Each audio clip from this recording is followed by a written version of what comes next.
Eluru MP ఉన్నాడు, నిన్నటి వరకు ఎంపీ, ఇప్పుడు కూడా ఎంపీనే, ఇంకా 2 నెలలు ఉంటాడు. చాలా తెలివైన వాడు, ముందుగానే పసిగట్టాడు పోటీ చేసినా గెలవమని. తప్పించుకున్నాడు. 5 ఏళ్లు ఈ ప్రాంతానికి చేసింది లేదు, ఆయన వల్ల లాభం లేదు, ఏది జరగలేదు అలాంటి వ్యక్తి. ఇప్పుడు మీరు చూస్తున్నారు, పక్క నియోజకవర్గం ఉన్నాడు ఎర్రిపప్ప మంత్రి,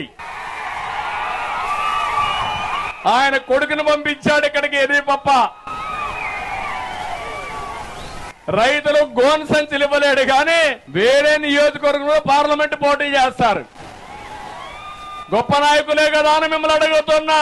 తిరుగు తపాల్లో పంపిస్తారా లేదా అని మిమ్మల్ని అడుగుతున్నా. ఇంకొక ఆయన చింతలపూడి ఎలీజా, గ్రాఫ్ పడిపోయింది, నీ చీటీ చినిగిపోయింది అన్నాడు జగన్మోహన్ రెడ్డి. అమలాపురం పంపిస్తా అన్నాడు. ఈయనన్నాడు, నా గ్రాఫ్ పడిపోతే నీ గ్రాఫ్ పెరిగిందా, నీది పడిపోయిందని చెప్పాడు. చెప్పాడా లేదా? జగన్మోహన్ రెడ్డి గ్రాఫ్ పెరిగిందా తమ్ముళ్ళు? పెరిగిందా ఆడబిడ్డలు? రేపు ఎన్నికలు వస్తే తెలుస్తుంది. ఊరు తిరగబడుతుంది, ప్రతి ఒక్కరు తిరగబడతారు. అది జరగాలి. జరుగుతుందా లేదా? పాపం ఎలీజా పని అయిపోయింది.